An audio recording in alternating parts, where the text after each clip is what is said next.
व्यंजना जी और कुमार विश्वास भाई बहनों के बीच का जो प्यार आपने देखा, ऐसा अद्भुत प्यार तो मैंने कभी देखा ही नहीं। बहुत देर तक तो मैं ये सोचते रहा कि ये बहन है कि ये भाई है कि नहीं है। हम तो बढ़िया उत्तर प्रदेश से आए हैं, हमारा तो काशीराम में मायावती को बहन जी कहता है।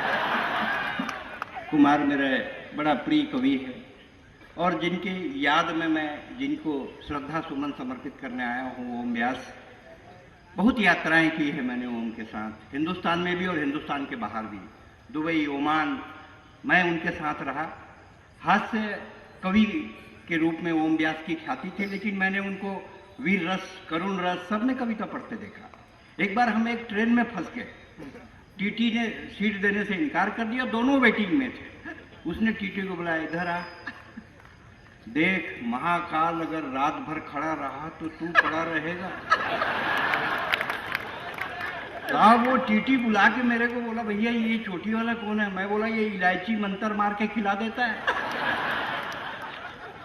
वो आया और आके बोले, भाई साहब 7 नंबर टीटी वाली है, आप लेट जाओ।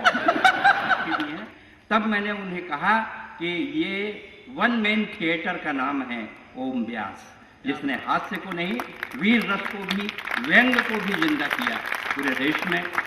भाई मेरी सुंदरता की बात कर रहा था, ये मेरी सुंदरता से जलता है। जलता नहीं, बिल्कुल सीरियसली बात बोल रहा हूं, आप लोग समझ नहीं रहे। ये ना मेरी सुंदरता से जलता है। लेकिन एक बात कहता हूं कि काले कोयले पर काला तवा रखकर जब सफेद रोटी बनती है तो उसको खाने के बाद कुमार तेरे मुंह से कविता निकलती है। दुनिया में लाखों लोग हैं जिनकी जिंदगी महज खुदगर्जी में गुजर जाती है। मुझे तो फक्र है ये काया आपके हंसाने के काम तो आती है। महाकाल की धरती को प्रणाम करता हूँ। इसके पहले भी उज्जैन ओम व्यास के ही कार्यक्रमों में मैं आया हूँ, उसके अलावा मैं किसी कार्यक्रम में उज्जैन नहीं आया हूँ। आज रायपुर में कुमार विश्वास को पता है एक बहुत बड़ा कवि सम्मेलन हो रहा है जिसमें हिंदुस्तान के बड़े बड़े मठाधीश गए हुए हैं, लेकिन फिर भी मैंने उस कवि सम्मेलन को छोड़कर यहाँ आना इसलिए ज़रूरी समझा कि ओम मेरी दोस्ती का दोस्त था। इसलिए आज मैं ओम व्यास को श्रद्धा सुमन समर्पित करने के लिए आपके बीच हूँ। मैं बड़ा धार्मिक कवि हूँ जैसे ओम व्यास थे। 25% कपड़े पहनकर मल्लिका शेरावताई बाबा रामदेव के पास बताया मैं बहुत धार्मिक हूँ। 25% कपड़े पहनकर मल्लिका शेरावताई बाबा रामदेव के पास। बाबा टेंशन में, बाबा योग सिखाइए, बाबा योग सिखाइए। बाबा ने कहा तूने भारत को बना दिया रोम, तू क्या करेगी? प्राणायाम, अनुलोम विलोम, पाश्चात्य सभ्यता की सारथी, बचपन के कपड़े पहनकर जवानी में करेगी कपाल भारती। धार्मिक कवि हूं। राखी सावंत का स्वयंवर।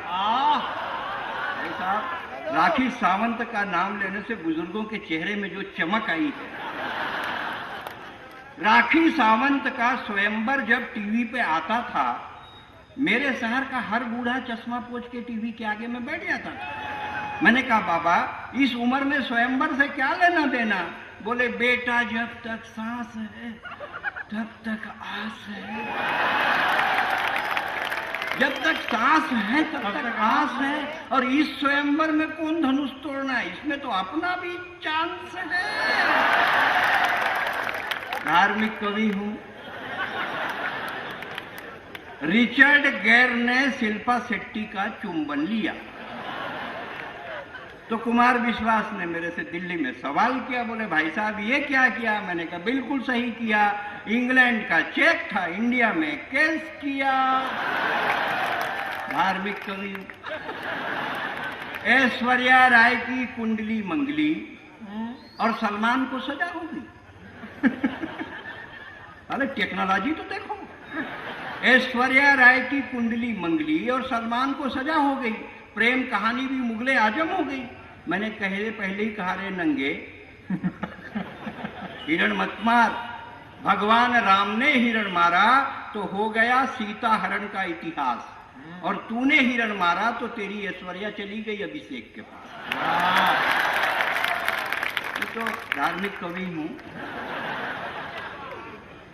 वो कविता के लिए कठिन शब्दों की जरूरत नहीं होती है, कविता बड़े सरल शब्दों में भी कही जाती है। जैसे बच्चों के नर्सरी के जीवन में पाठ होते हैं, अमर घर चल, चल अमर घर चल, ऐसे पाठ होते हैं बच्चों को पढ़ाने के लिए।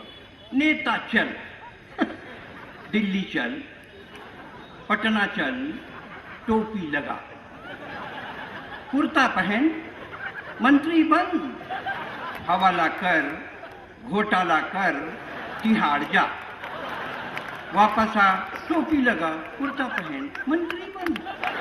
और बात मेरी बाबा।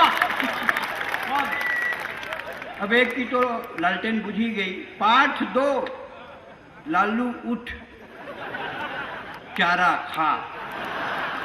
पाठ 2, लालू उठ, चारा खा, दूध दे, दूध गरम कर, गरम कर रबड़ी बना।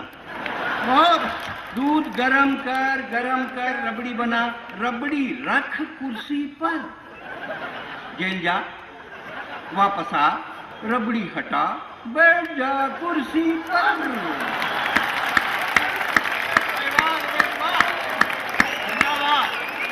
इसीलिए कहता हूं कि हिंदी की क्लास थी, टीचर एकदम उदास थी। हिंदी की क्लास थी, टीचर एकदम उदास थी। पति से लड़कर आई, अब काहे की पढ़ाई। बच्चों ने कहा टीचर पढ़ाओ, टीचर पढ़ाओ। टीचर ने कहा दिमाग मत खाओ, कल गाय पे निबंध लिखवाया था ना, जाओ पति पर निबंध लिख कर लाओ। कल गाय पे निबंध लिखवाया था ना, जाओ पति पर निबंध लिख कर लाओ। बच्चों ने लिखा पति एक दयनीय पालतू प्राणी है। पति एक दयनीय पालतू प्राणी है जिसे हम मनुष्य भी कह सकते हैं। शादी के पहले पति सामान्यतः मनुष्य ही होता है। पति की 2 आंखें होती हैं जिनसे वो अल्टरनेट देखता है। पति के प्रकार, हिंदुस्तान में पति के 2 प्रकार पाए जाते हैं, एक जोरू का गुलाम, दूसरा जोरू का बादशाह। जोरू का गुलाम ये सस्ती, सुंदर और टिकाऊ नस्ल है, ये बहुतायत मात्रा में पाई जाती है। जोरू का बादशाह ये प्रजाति धीरे धीरे लुप्त हो रही है।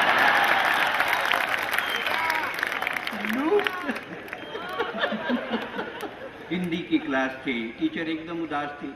जितने लोग, क्या छत्तीसगढ़ तो आपका छोटा भाई है, मैं छोटा भाई आपके मध्य प्रदेश तो बड़ा भाई है, मैं छोटा भाई आपके मध्य प्रदेश तो बड़ा भाई है। और छोटा भाई जब बड़े भाई के घर आए तो उसको कितना प्यार मिलना चाहिए, ये मैं बड़े भाई के ऊपर छोड़ता हूँ, क्योंकि छोटे भाई को हमेशा प्यार देना चाहिए, क्योंकि छोटा भाई कभी भी खतरनाक हो सकता है। विभीषण रावण का छोटा भाई था, उसने रावण को निपटा दिया। तो लेकिन आपका प्यार है, आपका स्नेह है, आपके बीच हूँ। छत्तीसगढ़ में बहुत डेवलपमेंट हुआ भाई साहब, आजकल तो डॉक्टर भी एक से एक आ गए। हाँ, नहीं सुना रहा हूँ, ये पुरानी का, मैं तो आई दूसरी बार हूँ आज तक। अरे तो आप देवास से यहाँ क्यों आ गए? घर में कभी घर में भी रहा करो, घर को कोई दूसरा देख रहा होगा घर को।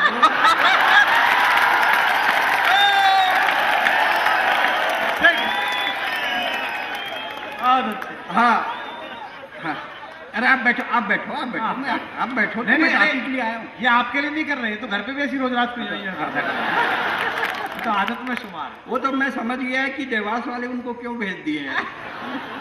बोले वही जाओ, ओम व्यास आएगा। ये मुझे लग रहा है पंडित नहीं भेजे ऊपर से। तो मेरा कहना ये है कि भाई साहब बोल रहे हैं कि कोई नहीं सुनाओ। मैं बोला भाई साहब आप सुने कहाँ, आप देश में अपने घर में ही रहा करो, बाहर घूम घूम के सुनते क्यों? बाहर सुनने आना नहीं चाहिए, क्योंकि जो बाहर जाता है उसका घर खतरे में हो जाता है।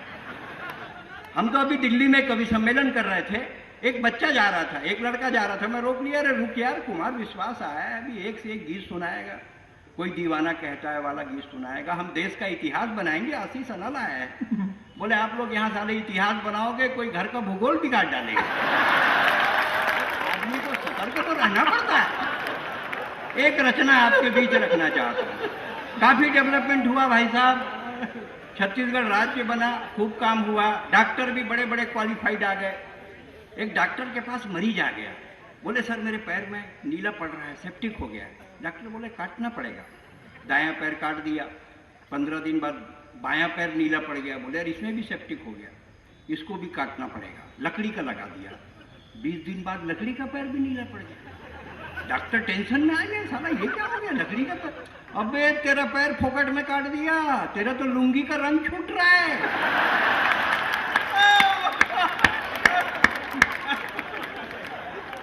बच्चे भी इंटेलिजेंट हो गए सर, इतने होशियार हैं कि कुछ हद नहीं। रिजल्ट आने वाला था, रिजल्ट आया बच्चे का, बाप ने बुलाया, क्या हुआ तेरे रिजल्ट का, क्या हुआ, पास हुआ कि फेल हुआ। बोले वो जो अपने गांव का सरपंच है ना, उसका लड़का फेल हो गया। अरे तू अपना बता तेरा क्या हुआ। बोले जो विधायक प्रतिनिधि है ना, उसका भी लड़का फेल हो गया। अरे तू अपना बता। बोले वो जो एसपी है ना, उसका भी लड़का, अरे तू अपना बता। जब इतने बड़े बड़े लोगों का लड़का फेल हो गया, तू साला कोई प्रधानमंत्री है जो तेरा लड़का पास हो गया। इतने होशियार हो गए। बहुत साहब, आदमी दिन में 20 बार एक डायलॉग बोलता है, और वो डायलॉग है टाइम नहीं है। जो निहायत खाली फालतू बैठा रहता है वो भी बोलता है टाइम नहीं है। हमारे दुर्ग में महापौर रही सरोज पांडे, आजकल सांसद हो गई। उन्होंने खूब काम किया साहब, क्या बाजार, क्या सड़क, शमशान घाट तो इतना बढ़िया बनाया है, देखो तो मरने का मन करता है। पूरे चबूतरे में ग्रेनाइट लगा दिया है। हम एक अंतिम संस्कार में गए तो कुमार विश्वास बोले क्या चबूतरा है। मैं बोला चद्दर ओढ़ के लेट जा। बोले भाई साहब आपकी बात सही है, पर मेरे पास टाइम नहीं है। टाइम नहीं है भाई साहब, जिसको देखो उसके पास टाइम नहीं है, सब कुछ है, टाइम नहीं है। अर्थी के सामने सामने एक लड़का बाइक में जा रहा था, कट के ऊपर कट लगा रहा था, तो बुड्ढे ने कहा इससे भी आगे निकल जाएगा।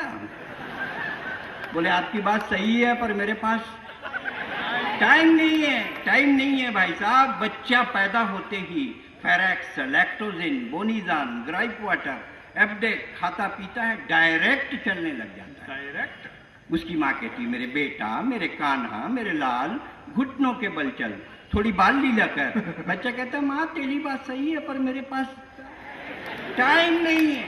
टाइम नहीं, सारा डायरेक्ट चल रहा है। टाइम नहीं है भाई साहब। व्यापारी के पास परिवार के लिए टाइम नहीं है, नेता के पास सरकार के लिए टाइम नहीं है, पुलिस के पास रक्षा के लिए, और टाइम नहीं है शिक्षक के पास शिक्षा के लिए। टाइम नहीं है।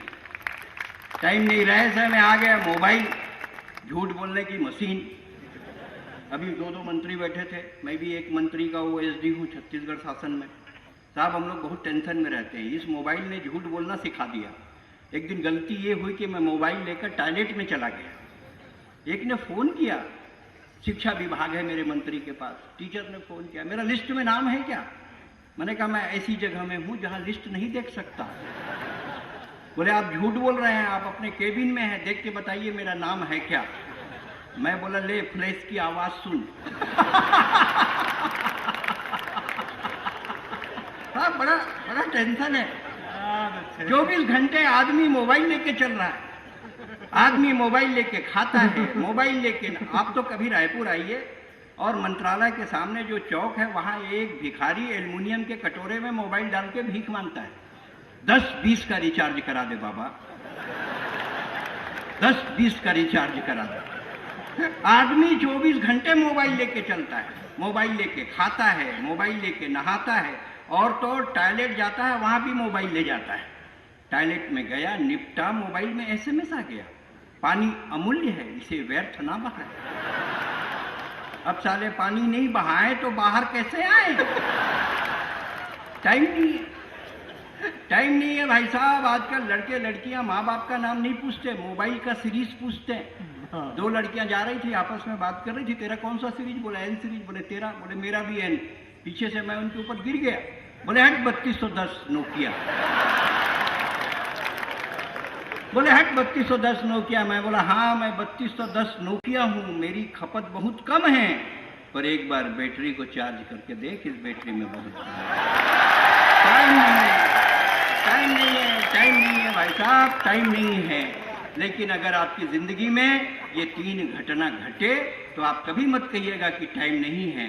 अगर कोई बेबस औरत सड़क पर इज्जत बचाने के लिए गुहार लगाए, कोई अंधा सड़क पार करने के लिए लाठी थमाए, कोई विदेशी सरहद पार करके हिंदुस्तान में घुस जाए और कोई भारत माता को गाली सुनाए, तो कभी मत कहिएगा टाइम नहीं है, टाइम नहीं है, टाइम नहीं। बहुत बहुत धन्यवाद। बच्चा को फेंक वाले जा नहीं रहा था, भाव बढ़ा रहा था, है ना? एक रचना तिले कुमार भाई कह रहे हैं, वो पढ़ देता हूँ, मेरी प्रिय रचना है वो।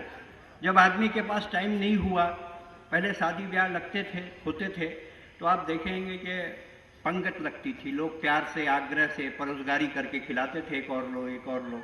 अब टाइम नहीं है आदमी के पास। अब आदमी क्या करता है, तंबू लगा देता है, बोलता है जाओ ताकत दिखाओ और खा के आ जाओ। उसे बोलते हैं बफे। एक तो स्कूटर से पूरी फैमिली लेकर एक आदमी आया और जहां बफे की दावत चल रही थी, बाहर में स्कूटर खड़ा किया, कुर्ता उतारकर पत्नी को दिया, बोला यहीं रुक, मैं कुछ गुण ताड़ा करके आता हूं। साहब टाइम नहीं है आदमी के पास। हमें मिला एक दावतनामा, आज रात्रि को प्रीति भोज में आए। क्या हुआ, जब मैं पहली बार हवाई जहाज में गया भाई साहब, मेरे को हवाई जहाज में इन्हीं लोगों ने बैठाया और बैठाते ही इन लोगों ने कह दिया कि भैया इसमें ना टिकट में खाने का पैसा जुड़ा है, आप घंटी बजाना और मंगाना, वो सब टिकट में जुड़ा है। ऐसा बोल के इन्होंने मेरे को डेकन में बैठा दिया जिसमें पैसा लगता है खाने का। मैं खाया, ब्राह्मण आदमी नॉन स्टॉप खाते रहा। वो आई 180 रुपए का बिल लेके। मैं बोला ये तो टिकट में जुड़ा है। बोले पानी भरा है, बाकी ये भंडारा जो आप किए हो ना इसका पैसा लगेगा। मेरे को लगा कि इस लड़की को मैं कहीं देखा हूं। मैं बोला तू रामप्यारी है क्या?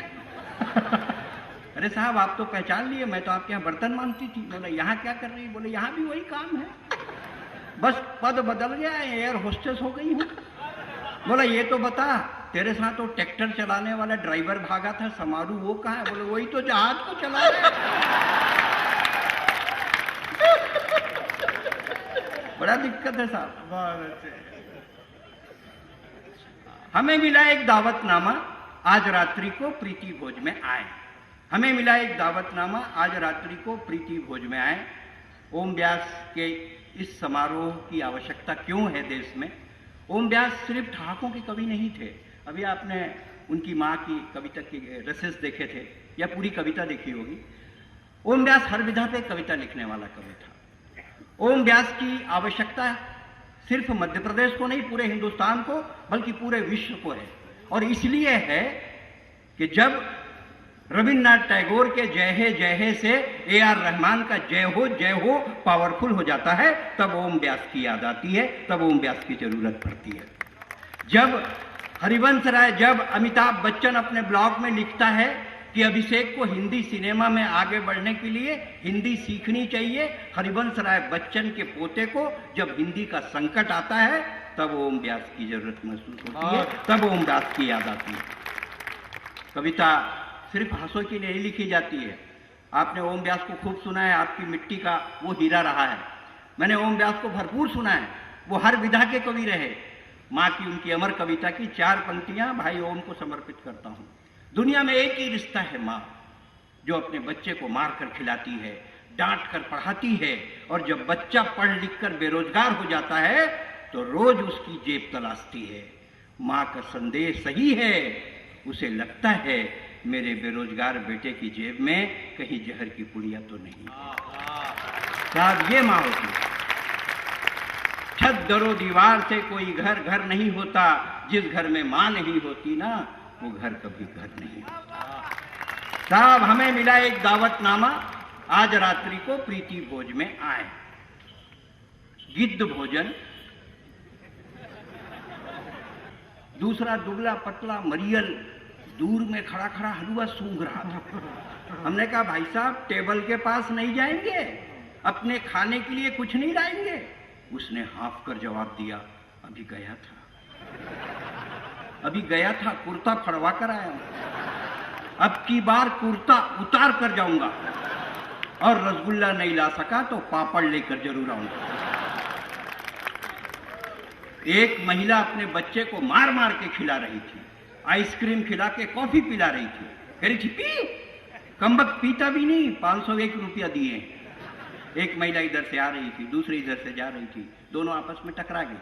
पहले की सब्जी दूसरे के साड़ी पे आ गई, बोली क्यों देखकर नहीं चलती? बोली अच्छा, एक ही साड़ी पहन कर आती है। ये मेरी तीसरी साड़ी है, आइसक्रीम खाने जा रही हूं, सलवार सूट पर्स में ले जा रही हूं। ताली बजनी चाहिए, क्योंकि ताली गरुड़ पुराण के 18वें अध्याय में लिखा है, जो कवि की कविता में ताली नहीं बजाएगा अगले जन्म में घर घर बजाएगा। तो इसी जन्म में नक्की करो। बच्चे ने रोते हुए अपनी मां से कहा, मम्मी मम्मी बाथरूम जाना है। उसकी मम्मी झल्लाई, नॉनसेंस, सामने में खाना है, तेरे को बाथरूम जाना है? अच्छा जा, कोने में आंटी के पीछे खड़े हो जा। मम्मी, आंटी के पीछे तो अंकल खड़े हैं। बेटा मेरी मान, गरम गरम जलेबी खा और अपने बाप के समान आधा घंटे बाथरूम को भूल जा। और आठवां रसगुल्ला निगलते हुए पत्नी ने पति से पूछा, ए जी लिफाफे में कितना डाला? आठवां रसगुल्ला निगलते हुए पत्नी ने पति से पूछा, ए जी लिफाफे में कितना डाला? जलेबी पकड़ाते हुए पति ने कहा 100। बोले 100? हमारी शादी में इन्होंने 20 रुपया टिकाया था और 1 घंटा 45 मिनट खाया था। अपन सुबेरे तक खाएंगे, लेकिन 100 रुपया का हिसाब करके जाएंगे। दरअसल ये बफे है पाश्चात्य सभ्यता का अनुकरण, कि आदमी आए, थोड़ा खाए, ज्यादा बतियाए, मुस्कुरा कर चला जाए। पर हिंदुस्तान भूखे नंगों का देश, यहाँ आदमी खड़ा खड़ा इतना खाता है, खड़ा नहीं रह पाता है। आदमी खड़ा खड़ा इतना खाता है कि खड़ा नहीं रह पाता है।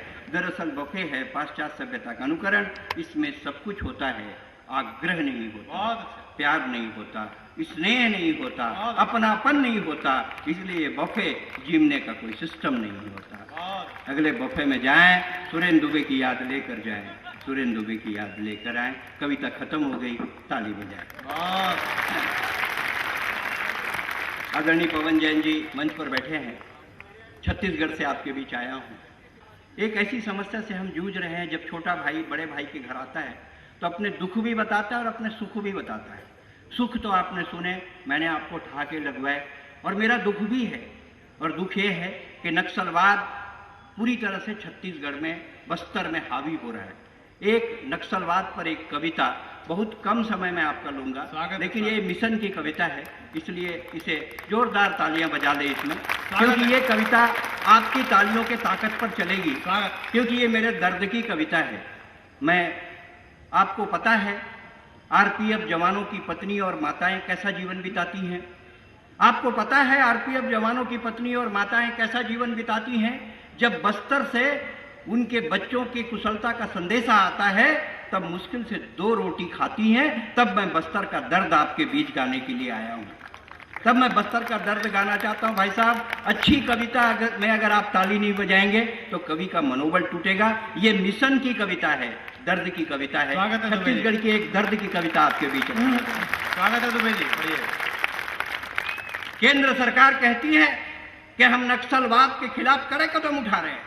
केंद्र सरकार कहती है कि हम नक्सलवाद के खिलाफ कड़े कदम उठा रहे हैं, और जिन रास्तों पर रेलगाड़ियां लूटी जाती हैं, उन रास्तों पे हम रेलगाड़ी नहीं चला रहे हैं। क्या बहादुरी है भाई साहब। तब बस्तर का दर्द गाना चाहता हूं कि मैं खामोश बस्तर हूं। आप में से बहुतों ने बस्तर को देखा होगा। मैं खामोश बस्तर हूं, लेकिन आज बोल रहा हूं, अपना एक एक जख्म खोल रहा हूं। मैं उड़ीसा, आंध्र, महाराष्ट्र, झारखंड की सीमा से टकराता हूं, लेकिन कभी नहीं घबराता हूं। आज दरिंदे सीमा पार करके मेरी छाती में आते हैं और महुआ नहीं लहू पीकर जाते हैं। मैं लाशों के टुकड़ों को जोड़ रहा हूं। मैं खामोश बस्तर हूं भाई साहब, लेकिन आज मैं खामोश बस्तर हूं साहब, लेकिन आज बोल रहा हूं। बहुत अच्छे दुबे जी, मैं खामोश बस्तर हूं भाई साहब, लेकिन बोल रहा हूं। आजादी के लिए मैंने गुंडाधूर को जन्म दिया था। आजादी के लिए मैंने गुंडाधूर को जन्म दिया था। इंद्रावती का पानी तो भगवान राम ने पिया था। भोले आदिवासी तो भाला और धनुष बाण चलाना जानते थे। विदेशी हथियार तो उनकी समझ में भी नहीं आते थे। ये विकास की कैसी रेखा खिंच गई कि मेरी छाती में ही लैंडमाइन बिछ गई। ये विकास की कैसी रेखा खिंच गई कि मेरी छाती में ही लैंडमाइन बिछ गई। मैं लाशों के टुकड़ों को जोड़ रहा हूँ। मैं खामोश बस्तर हूँ भाई साहब, इसीलिए उज्जैन में आज बोल रहा हूँ। मैं खामोश बस्तर हूँ भाई साहब, इसीलिए आज उज्जैन में बोल रहा हूँ। मेरी संतानें एक कपड़े से तन ढकती थी। बस्तर में महिलाएं भी एक ही कपड़े पहनती थी, आबूजमाड़ कोंटा। मेरी संतानें एक कपड़े से तन ढकती थी, हंसती थी, गाती थी, मुस्कुराती थी। आज इतना विकास है, इतना विकास है कि हर आंगन में एक लाश है। आज इतना विकास है कि हर आंगन में एक लाश है। अब तो मेरी संतानें भी मुखौटे लगाती हैं, लेकिन एक बात उनकी समझ में नहीं आती है कि बहेलियों ने जाल फेंका है। आप यकीन करिए भाई साहब, मैंने कल मां दंतेश्वरी को भी रोते हुए देखा है। आप यकीन करिए भाई साहब, मैंने कल मां दंतेश्वरी को भी रोते हुए देखा है। मैं लाशों के टुकड़ों को जोड़ रहा हूँ। मैं खामोश बस्तर हूँ, लेकिन बोल रहा हूँ। 6 अप्रैल को 76 जवान दंतेवाड़ा में शहीद होते हैं। 8 मई को 18 जवान मौत की भाषा बोलते हैं। 29 जून को 23 जवानों की माताएं सिसक सिसक कर रोती हैं। मैं इन माताओं के आगे आज हाथ जोड़ रहा हूँ। मैं खामोश बस्तर हूँ भाई साहब, लेकिन आज बोल रहा हूँ। मैं खामोश बस्तर हूँ भाई साहब, लेकिन आज बोल रहा हूँ। क्षेत्रफल में मैं केरल से बड़ा हूँ। क्षेत्रफल में मैं केरल से बड़ा हूँ, लेकिन आज एक प्रश्न चिन्ह की तरह देश के सामने खड़ा हूँ।